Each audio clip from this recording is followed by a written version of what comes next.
Olá, pessoal. Bom dia, muito bom dia, boa tarde, boa noite.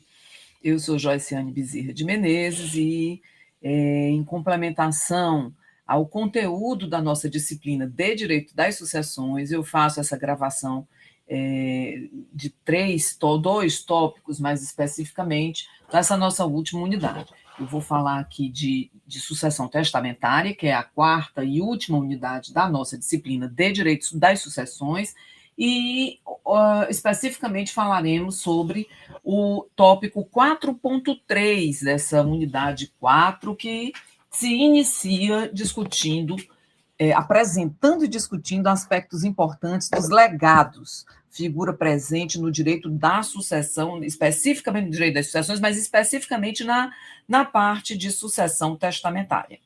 Então, compartilhando esses slides do Canva, que já repassei para vocês, e também está disponível no AVA, a gente começa a contextualizar. Legado é uma espécie de deixa testamentária classificada pela singularidade. Diz, portanto, tratar-se de sucessão a título singular, porque você não apenas indica o beneficiário, como também se deve fazer quando se institui herdeiro como beneficiário, mas especificamente porque o objeto dessa deixa é determinado ou determinável, mas é singularizado.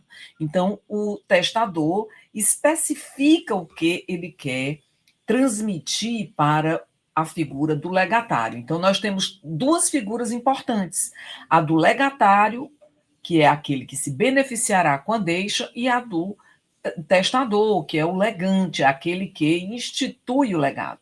E, claro, nós também teremos o objeto desse legado, que pode ser qualquer coisa apreciável economicamente. Então, eu não tenho como qualificar como legado aquela deixa testamentária que contempla alguém com uma coisa que não tem valor econômico, ainda que tenha um valor sentimental grande, ainda que tenha que seja parte separada do corpo e singularizado, isso não pode ser qualificado como legal, pela simples razão de não ter essa apreciação econômica. Então, o legado constitui parte certa e determinada do monte deixado pelo testador, enfim, do monte aqui qualificado como herança, o patrimônio que ele deixa, obviamente dotado de valor econômico, destinando-se essa parte separada, essa coisa singularizada, a beneficiar alguém em específico, que nós vamos chamar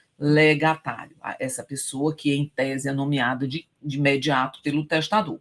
Não cabe a esse legatário, contemplado com essa porção singularizada da herança, o pagamento de dívidas do espólio. Então, ele não tem essa incumbência que teriam os herdeiros. Agora, certamente que, se esse patrimônio for negativo, se tudo que o autor da sucessão deixou foi dívida, o legado não vai poder ser cumprido, não vai ser entregue, uma vez que essa herança seja considerada insolvente. Insolvente é a herança, ou seja, todos teriam seus benefícios ali comprometidos. Mas antes mesmo dela ser completamente insolvente, também devemos pensar e lembrar que, pelo princípio da intangibilidade da legítima, o testador, o proprietário, quando elabora o seu testamento, não deve transferir a legítima a terceiros que não os herdeiros necessários. E, de igual modo, também em função desse princípio, a legítima deve ser distribuída de maneira igualitária entre esses herdeiros necessários que concorrerão àquela sucessão.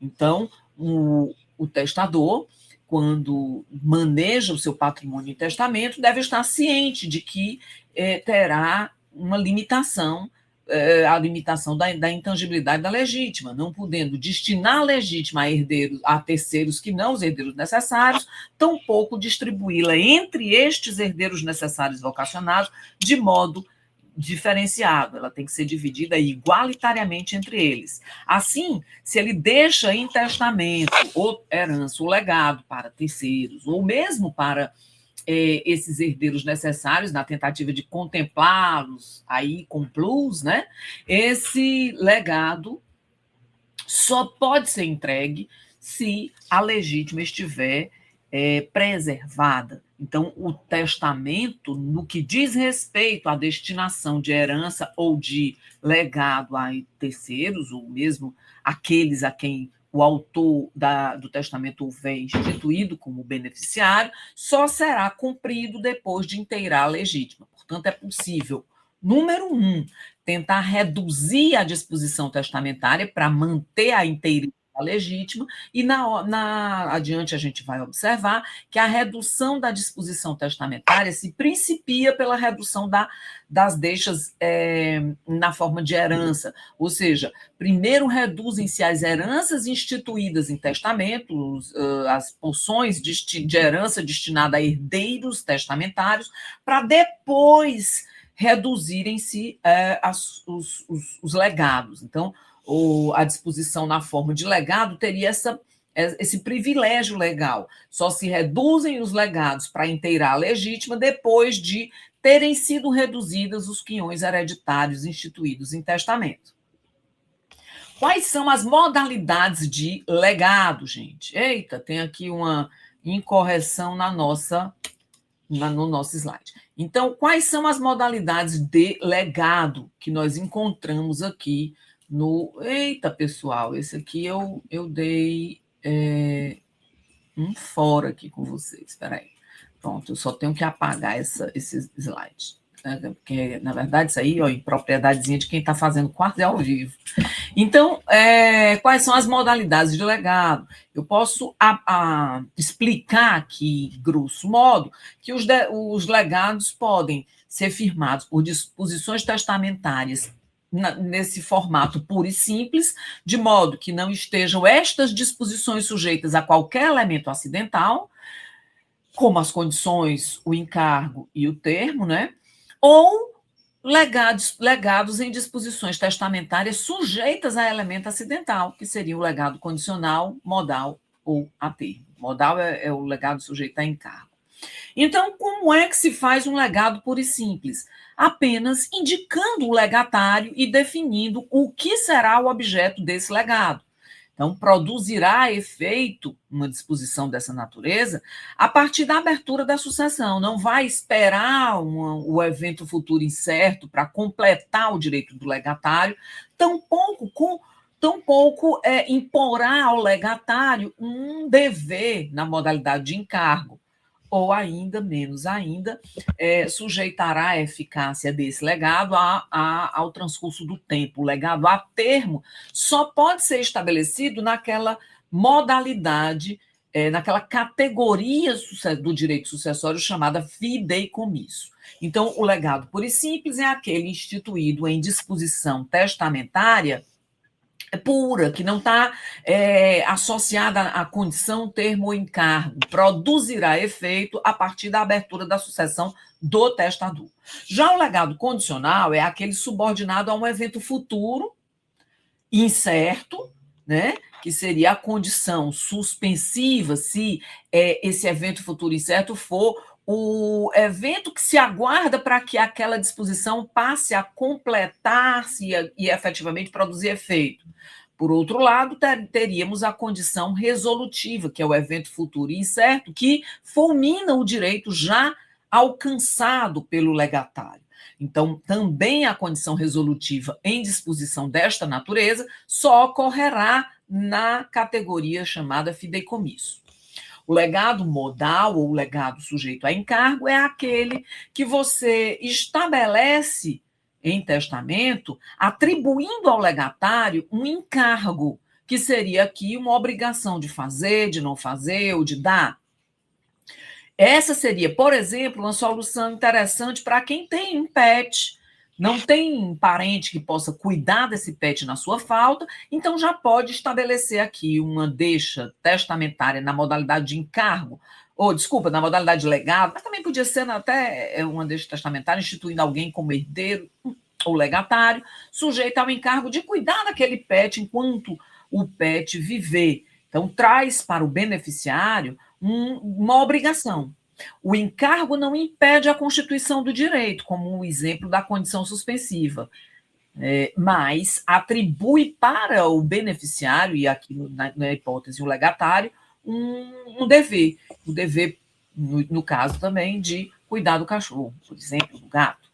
E o legado a termo é aquele fixado em uma disposição testamentária que prende a sua eficácia à ocorrência do tempo. Né? Então, se estabelece aqui um termo inicial e ou final para que aquele direito se realize. Então, o testador já fixa o prazo no qual, a partir do qual aquela disposição produzirá efeito. Em geral, as disposições testamentárias não estão sujeitas a termo por causa do princípio da sesine. Aberta a sucessão, dá-se logo a transmissão dos bens aos herdeiros e legatários. No entanto, o termo pode ser utilizado no fideicomisso.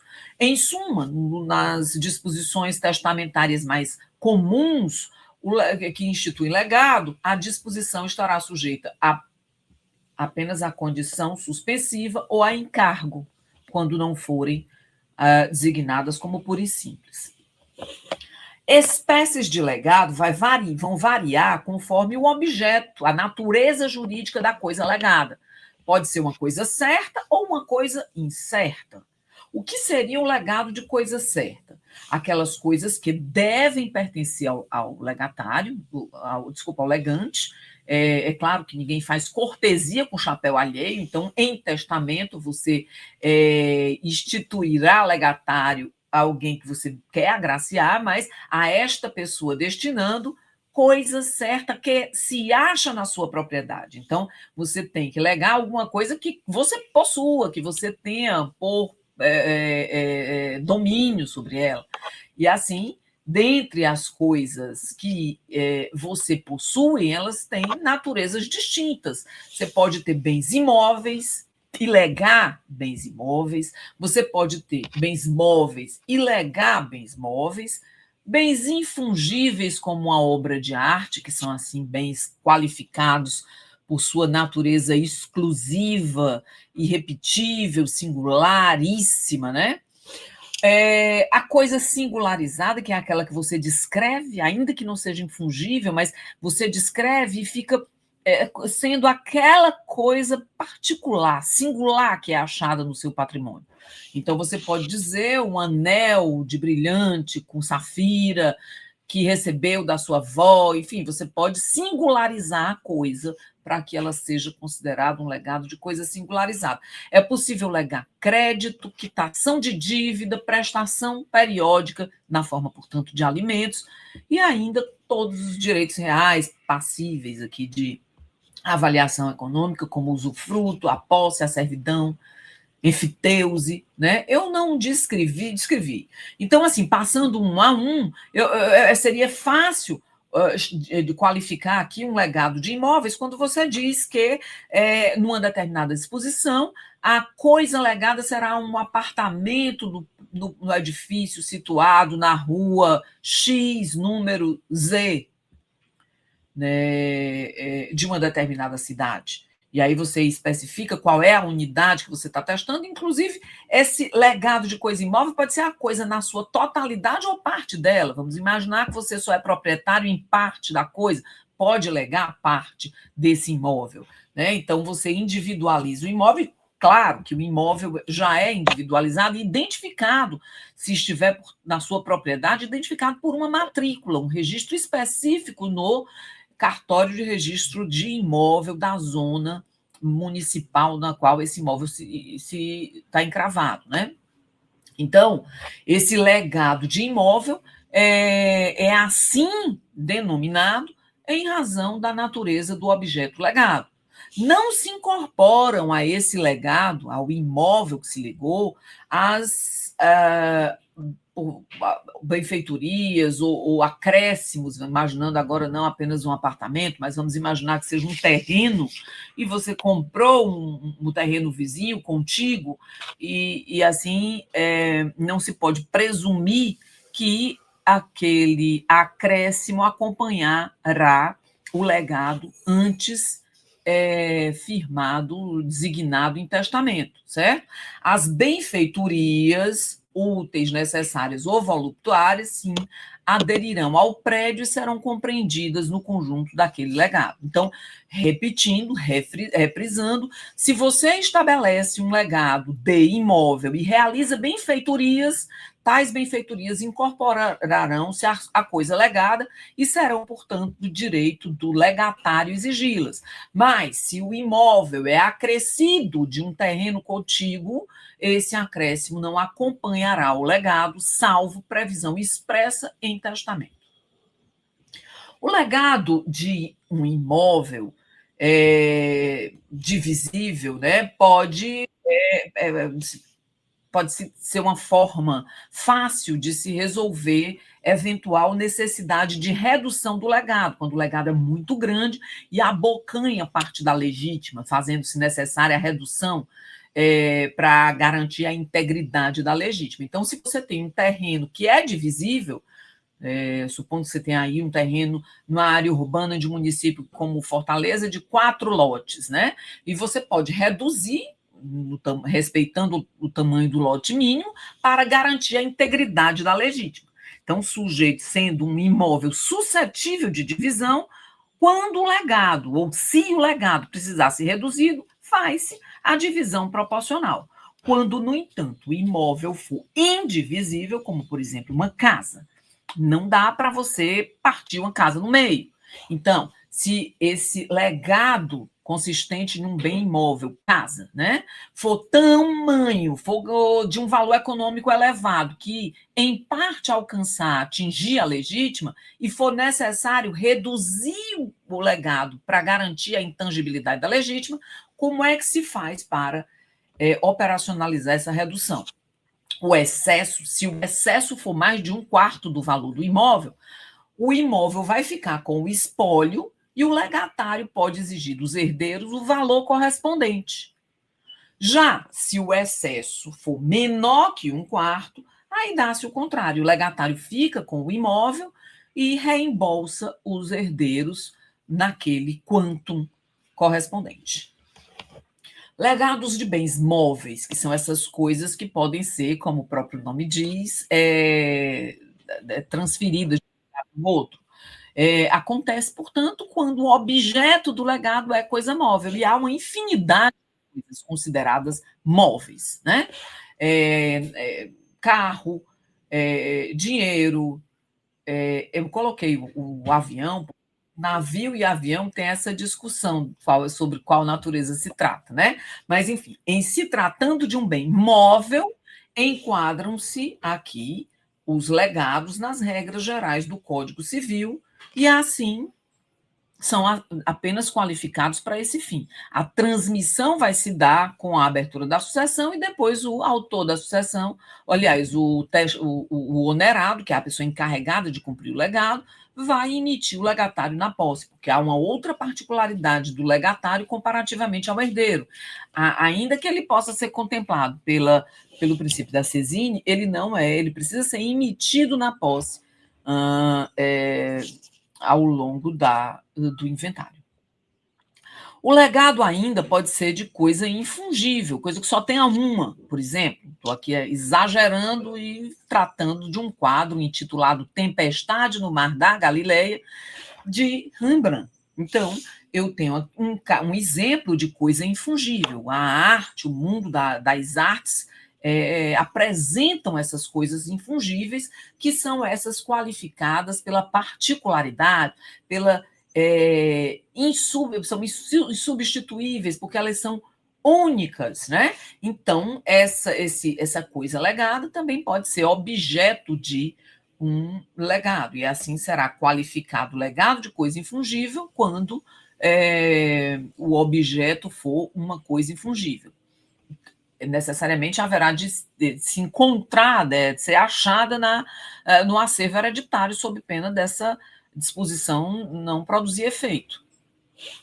Já o legado de coisa singularizada, previsto no artigo 1916, trata daquele bem qualificado por alguma particularidade, as características que aquele bem pode ter assumido no acervo patrimonial deixado pelo de cujus. Então, se a coisa existe com as características singulares descritas no testamento, o legado valerá. Se existe apenas em parte, valerá quanto a parte que for encontrada, né? De outro modo, se o testador dispuser de um bem coletivo, que ao tempo em que ele elaborou o testamento assim existia, e existia em quantidade em quantidade superior à que foi identificada quando ele morreu, valerá quanto ao que for achado do seu patrimônio. Por exemplo, se ele disser um rebanho de ovelhas da raça tal, né? Se ao tempo em que ele morreu, que ele fez o testamento, tinha um quantitativo X, mas quando ele faleceu tinha um quantitativo maior ou menor, valerá quanto ao que for encontrado ao tempo da abertura da sucessão. O legado de crédito, gente, é aquela modalidade de legado cujo objeto é um crédito achado no patrimônio do autor da sucessão e do testador. Portanto, pode ser um crédito em relação à pessoa privada, natural ou jurídica, mas também pode ser um crédito derivado de alguma vantagem, de alguma ação que a pessoa em vida ingressou, e hoje ela tem, por exemplo, um precatório a receber. Esses créditos podem sim ser objeto de legado, certo? Então, incluem-se no legado os juros não recebidos em vida pelo disponente, pelo testador, né, em virtude do princípio da gravitação jurídica. Ou seja, aqueles que vencerem após a abertura da sucessão, uma vez que desde então ele é beneficiário e ele é o credor da quantia legada. Então, por isso, conforme diz aqui no livro Fundamentos de Direito Civil, do volume de Direito das Sucessões, eu coloquei entre aspas, por esta razão, incluem-se no legado os juros não recebidos em vida pelo disponente, em virtude do princípio da gravitação jurídica, e ainda aqueles que se vencerem após a abertura da sucessão, uma vez que, desde então, o beneficiário é o credor da quantia legada, certo? Então, o princípio da gravitação jurídica é aquele que diz que os acessórios acompanharão o principal, e isso está descrito no artigo 287 do nosso Código Civil. Também é possível o legado de quitação de dívida, ou seja, nesse caso, o legatário é o próprio devedor e o legante ou testador é o credor daquela dívida que tem o legatário para com ele. Prevista no mesmo artigo 1918, o legado de quitação de dívida tem, no entanto, que ser específico, expresso. O testador tinha um crédito em relação ao sujeito que ele contempla como legatário, e ele estabelece clara, né, e limpidamente que aquele legado é para quitar determinada dívida que o legatário, ora beneficiário, tinha para com ele.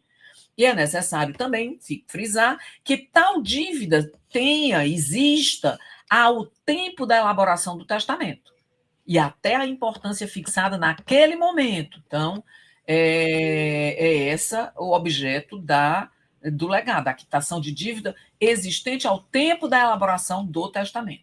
Não se compreendem aqui as dívidas, porventura, contraídas por esse legatário após a elaboração do testamento.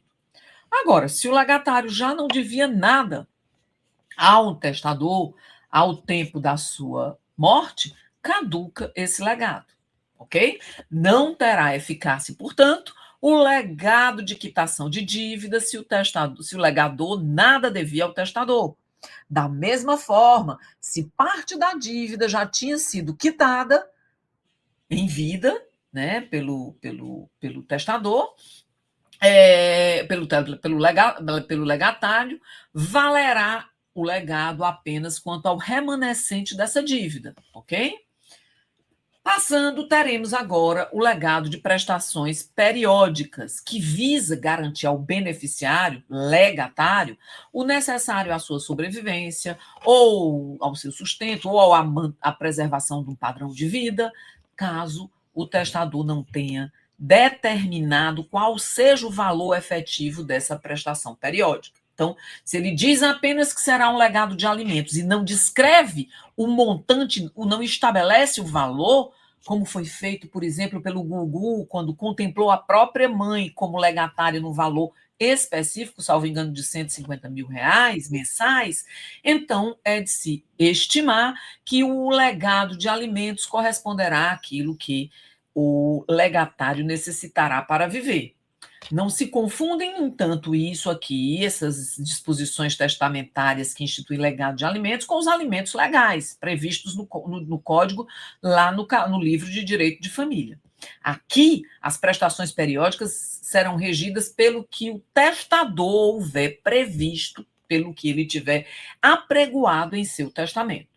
Eventual revisão desse valor de alimentos vai depender da intenção revelada pelo testador naquele testamento. Se os alimentos foram deixados para atender necessidades do legatário, ou seja, se ele já faz essa conexão, esse valor pode ser ajustado. Se a vontade foi conceder uma pensão fixa, vitalícia, aí não. A prestação permanecerá estável, como se foi feito lá no caso do testamento do Gugu. Também, se não tiver sido previsto na cédula testamentária o prazo dessa prestação periódica, entende-se que ela perdurará por toda a vida do legatário, extinguindo-se com a sua morte. É também possível, gente, falar o legado de direitos reais. A propriedade, claro, é um direito real, mas a posse também é. Então, é possível legar posse sobre um determinado bem.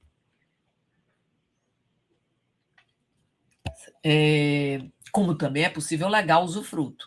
Claro que o legatário vai ter usufruto de algo que pertencia ao testador e que agora compõe, integra a sua herança, né? A herança deixada por ele. Se o próprio testador era usufrutuário, o usufruto se extinguiu com a sua morte. Então, quando é que se dá, por exemplo, um legado de usufruto? Quando o testador atribui o usufruto sobre um determinado bem ao legatário de usufruto e anua a propriedade a um outro legatário, certo? Então, aqui, no caso dos direitos reais, é possível, sim, né, tanto no caso do usufruto, ou da enfiteuse, ou mesmo da servidão, o legar um direito sobre a coisa, com a eficácia erga omnes. Aqui o legatário se torna titular de um direito real e um outro sucessor, outro legatário, poderia ser o beneficiado, contemplado com um legado de nua propriedade. No usufruto, temos aqui uma hipótese interessante, porque permite uma sucessão conjunta, favorecendo, aliás, uma sucessão que conjuntamente contempla duas pessoas distintas. Uma contemplando com o usufruto, o direito de usar e gozar das vantagens que o bem oferece, e outra com o direito à nua propriedade. Nessa hipótese, portanto, configura-se uma sucessão conjunta sobre o bem, porque um sucessor receberá as faculdades de uso e fruição, mas não de disposição, e o outro será o titular da nua propriedade. Ambos, no entanto, exercem o direito de sequela, de reivindicar a coisa, de buscar, livrar a coisa de esbulho, de turbação. Caso o testador não indique quem ficará com a nua propriedade do bem gravado com usufruto, aí essa nua propriedade será dos herdeiros legítimos. Em síntese, o legatário de usufruto tem o uso e o gozo da coisa e outro sucessor terá a nua propriedade. Se ele não fixar quem terá a nua propriedade, entenda-se que tal nua propriedade será destinada aos herdeiros vocacionados na sucessão legítima. Enfim, nesse legado de usufruto, não pode ter usufruto sucessivo. Morreu o legatário usufrutuário e extinto o usufruto. A posse, a habitação e a servidão serão outros direitos reais passíveis de transmissão por meio de sucessão testamentária na forma de legado. É possível transferir o domínio da nua propriedade, como eu disse, da coisa legada, a uma pessoa e a posse ou usufruto a outra. Na hipótese do legado de usufrutos que não teve o termo final definido, porque é possível também definir um legado de usufruto a termo, por 10 anos, entenda-se, entende-se vitalício para as pessoas físicas e de 30 anos, não superior a 30 anos, quando o legatário é pessoa jurídica. Ok? Legado de coisa alheia é uma exceção. Seria aqui uma hipótese em que o legatário institui um herdeiro testamentário ou institui um legatário, atribuindo a ele um dever de entregar coisa de sua propriedade a outro sujeito que ele entendeu por contemplar. Então, teríamos aqui alguém que é instituído herdeiro legatário sob o encargo de entregar coisa sua para um outro sujeito que, numa outra disposição, é contemplado como um legatário de coisa pertencente a terceiro. Trata-se de um legado condicional ou sob encargo? Bom, tem gente que diz que é sob encargo, porque atribui a esse legatário o dever de entregar. Mas reparem só, se ele tem o dever de entregar, ele teve se ele aceitou o legado ou a herança que ele foi instituído no primeiro momento, esse encargo não é condicionante dos efeitos dessa deixa testamentária. Ele terá agora um dever de entregar e, obviamente, poderá ser cobrado por parte do beneficiário. Mas, se isso for um legado condicional, ele só terá recebido efetivamente, só terá constituído o seu direito ao legado ou herança fixado para ele, se ele cumprir essa condição. Né? Então, ficamos aqui com essa divisão. Isso se trata de legado, se trata de legado sob condição ou de legado sob encargo. O descumprimento dessa condicionante ou desse encargo implica renúncia. Então, nesse caso, é mais ainda, me parece, uma hipótese de condição. Coisa que pertence apenas em parte ao testador valerá para o legatário quanto a essa parte. Aí o legado fica limitado apenas à coisa que pertencia ao testador. Quando é que se afasta a eficácia do legado de coisa pertencente a terceiro? Quando o objeto legado for determinado pelo gênero, né? Aliás, quando é que se afasta, corrigindo aqui, quando é que a regra jurídica da ineficácia de legado de coisa alheia é afastada? Quando a disposição testamentária dispõe que o legado deve ser determinado pelo gênero, pela espécie ou pela quantidade. Aqui eu rememoro a vocês um testamento de um dos famosos, a Bia Seidel, a primeira Odete Reutemann. Quando ela já estava no final de vida, ela resolveu contemplar o próprio motorista com um legado e estabeleceu aqui um legado de coisa pelo gênero. Disse que incumbia um dos filhos a entregar um carro zero de marca popular, 1.0, para o seu motorista. Então, ela fixou uma coisa que seria determinada pelo gênero para contemplar o seu motorista como legatário. Isso é possível? É possível. Então, o onerado, para cumprir esse legado, vai utilizar recursos deixados pela testadora, no caso, para adquirir aquela coisa estabelecida, a fim de contemplar o legatário instituído.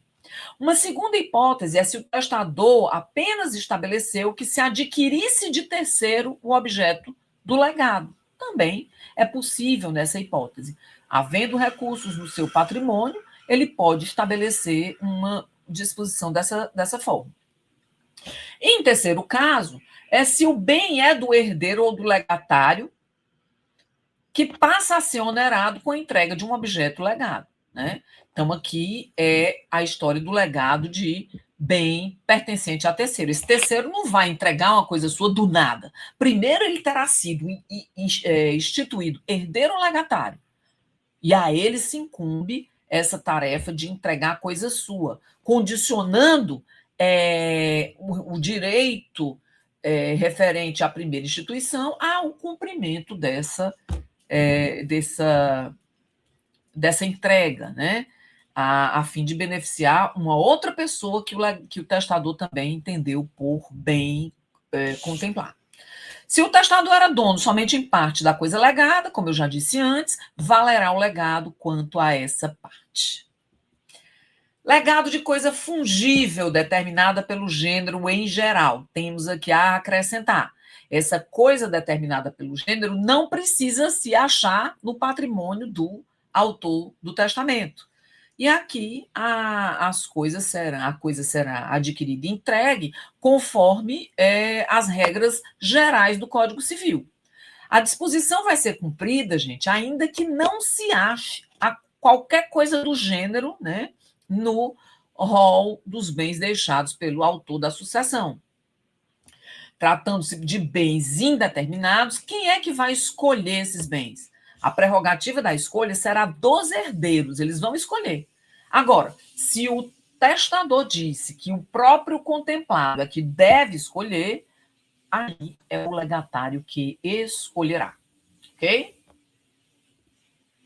Legado de coisa fungível, de novo. Qual é a lógica? Se a pessoa deixou que se adquirissem reses para entregar ao legatário e o herdeiro entregará, o testador nada dispôs sobre como se dará a escolha dessa coisa, como se dará a aquisição dessa coisa para cumprir o legado, então o herdeiro que tem a prerrogativa de escolher vai escolher a coisa numa qualidade média, nem entre as piores, nem entre as melhores. Porém, se o testador disser que o legatário é quem escolherá, aí ele pode escolher entre a melhor que foi encontrada ali no espólio. E se não existir nada daquilo no espólio, ele também pode antes escolher alguma coisa congênere encontrada ali. Se de fato nada daquilo tem no espólio, aí se adquire externamente. Ainda temos o legado de coisa localizada. O que é uma coisa localizada? Qualquer coisa, mas que foi identificada no testamento a partir do lugar onde ela se encontra. Então, o testador, quando individualiza a coisa legada pela localização, ele vai indicar o que foi encontrado no cofre tal, do banco tal, agência tal, por exemplo, ou os móveis achados no galpão, o maquinário achado no galpão da fazenda tal, ou da indústria tal. Então, o testador vai individualizar o bem legado com precisão, localizando, apontando a localização da coisa. A coisa é determinada por sua localização. Então, se existirem outros bens do gênero localizados ali naquele lugar, entende-se que foi a vontade do testador escolher, deixar aquelas coisas para o autor, ou para o legatário.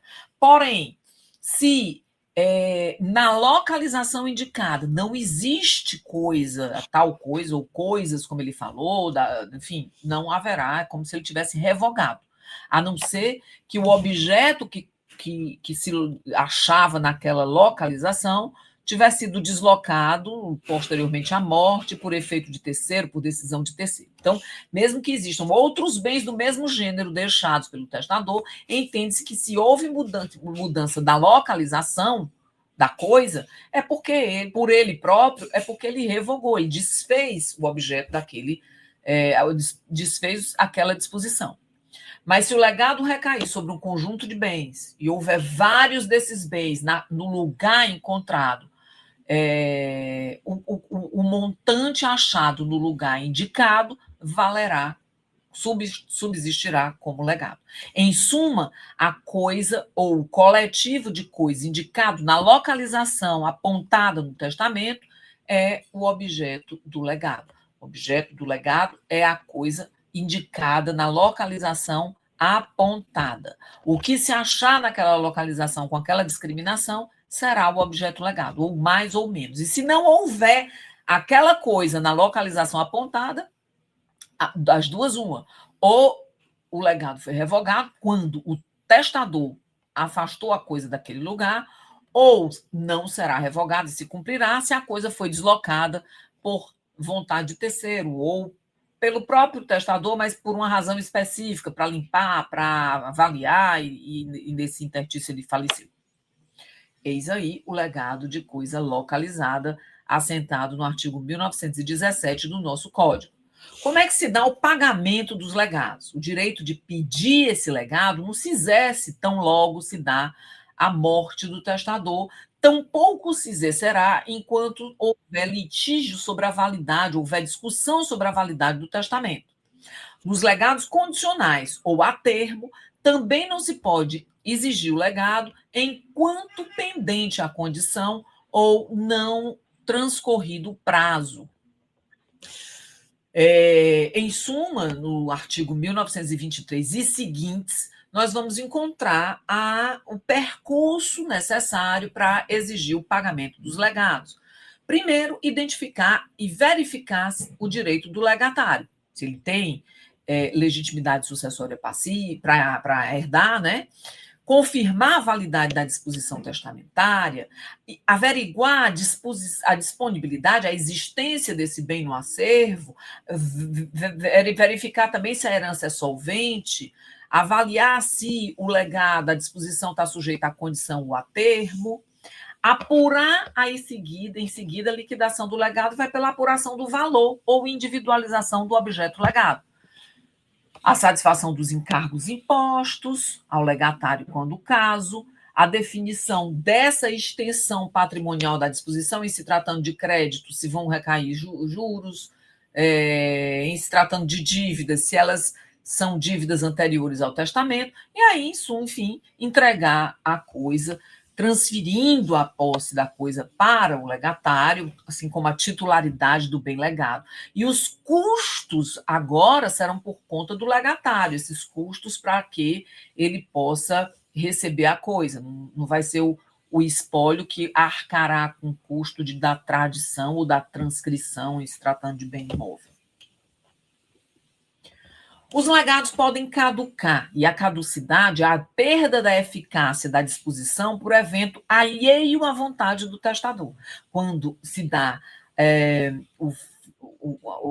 quando se fulmina a disposição por vontade do testador, temos ali uma revogação. A caducidade é a perda da eficácia da disposição em função de eventos alheios à vontade do testador. E aqui ocorrerá, no caso de legado, quando o legatário morrer antes de cumprir uma condição suspensiva, ou quando ele morrer antes do termo inicial, ou quando ele pré-morrer ao testador, ou seja, o legatário morreu antes da abertura da sucessão. Caduca-se o legado quando se observa a impossibilidade de seu cumprimento por causa realmente a impossibilidade física, ou quando há ilicitude do objeto legado no momento em que no momento da morte do testador, no momento da abertura da sucessão. A alienação da coisa antes da abertura da sucessão também implica caducidade. A evicção, perecimento ou a própria inexistência da coisa indicada no acervo hereditário, salvo naqueles casos de coisa incerta. Nas hipóteses de indignidade do legatário, na hipótese em que o legatário renuncia ao legado, também temos casos aqui de caducidade. Então, eis aqui a nossa aula sobre legado. Vamos abrir uma outra aula sobre substituições. Muito obrigada e uma boa sorte a todas e todos.